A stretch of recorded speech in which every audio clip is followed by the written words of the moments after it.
Welcome to Voice Health, Keys to Longevity in a Singing Career. As singers, our bodies are our instruments. This means that we need to take extra care that we're using our voices and our bodies in ways that support a long-term career.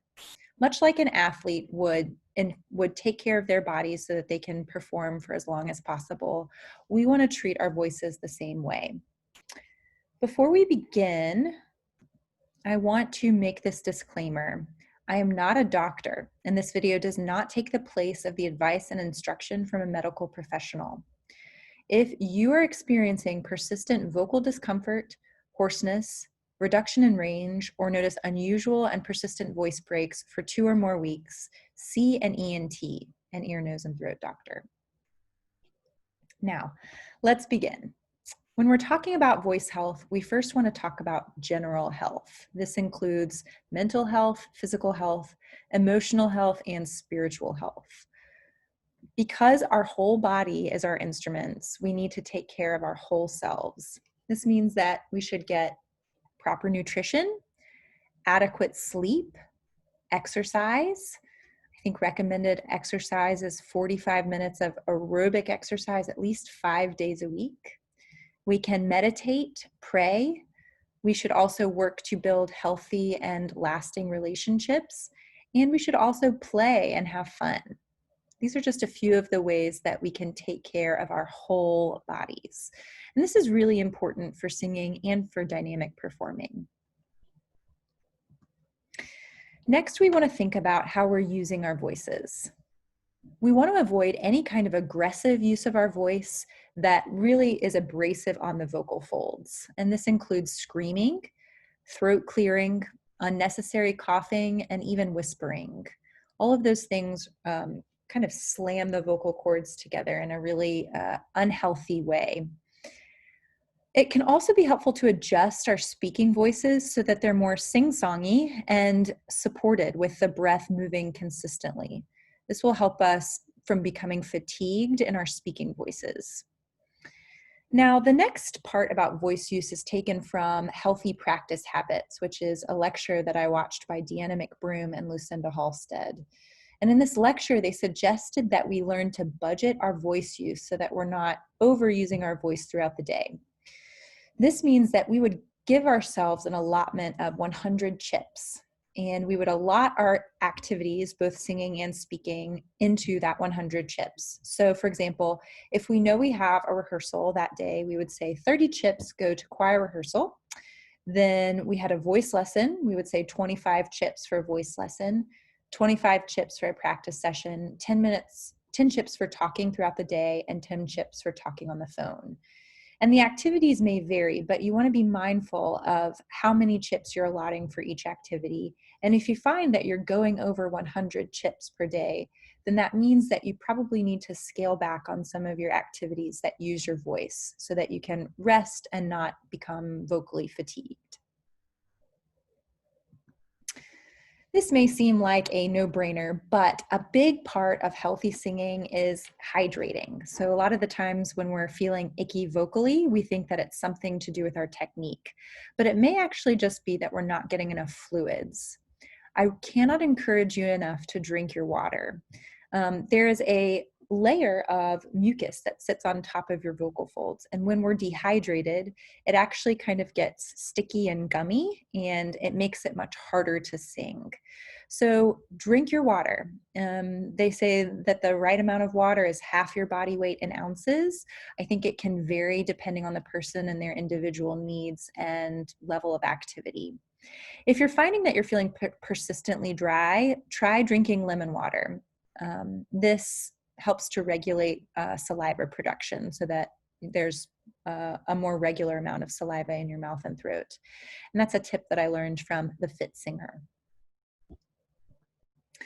Now, when we are thinking about voice and voice health, one of the things that's kind of confusing is when we are swallowing, our epiglottis actually kind of sits on top of the vocal cord area. So nothing that we eat or drink actually touches our vocal folds. So no water is going to touch our vocal cords, no tea, no cough drop. None of that actually directly touches the cords. This means that if we want to moisten the vocal cords more directly, we need to actually steam. So breathing in steam. And you can do this by having a cup of tea and holding the cup of tea close to your face and breathing in the steam that way. Or you can boil a pot of water and let it cool for just a minute. Place a towel over your head and breathe the steam in from your nose and mouth. And this is something great to do, especially if you're feeling sick.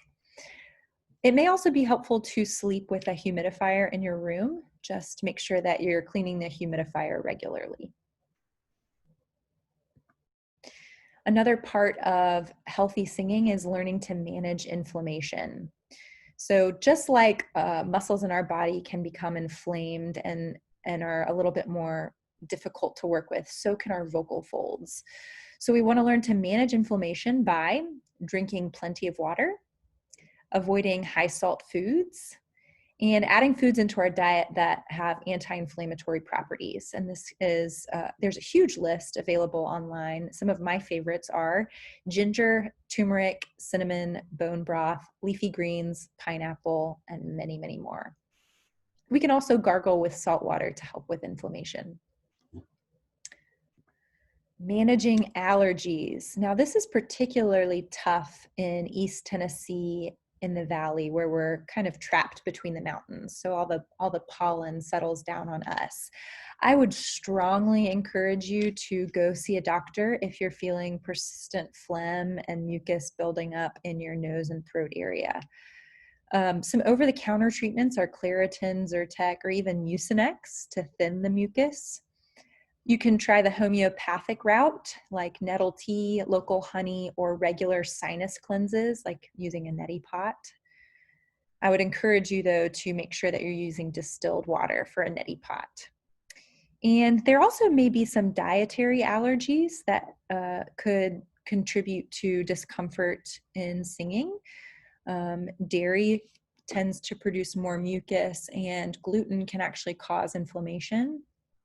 And here I want to be very cautious to let you know that everybody is different, and what is harmful or helpful for one person may not be for you.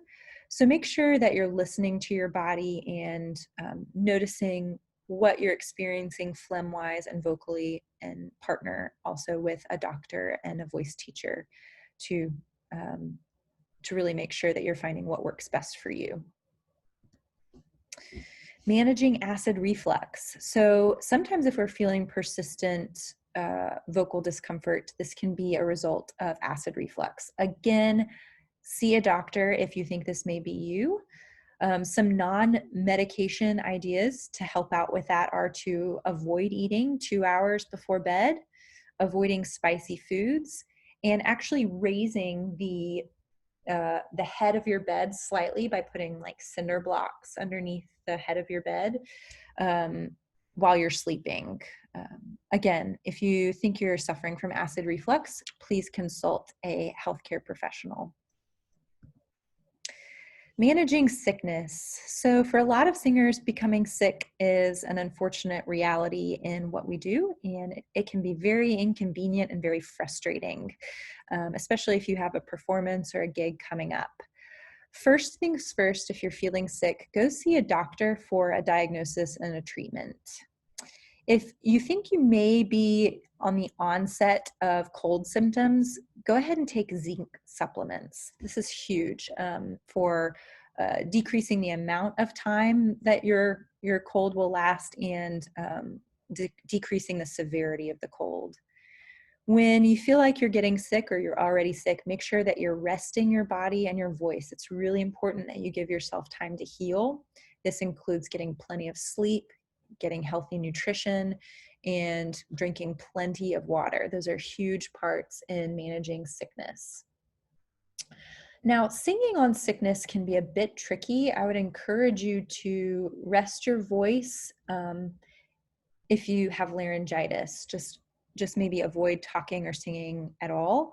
If you have minor swelling of the vocal cords, minor discomfort, try doing SOVTs. This is like straw work, lip trills, or voo, that can often help ease minor swelling.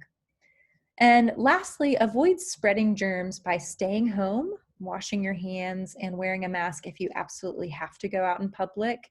This is an important way to be a good colleague. Avoid spreading germs so that other people don't get the same sickness. Now, if you are curious about how to become a more healthy singer and person holistically, I would encourage you to look up Elizabeth Rotoff. She has a website called thefitsinger.com. She's also on Facebook and Instagram and offers lots of helpful tips and tools for optimal nutrition, optimal health habits for singing. Thank you so much and happy singing.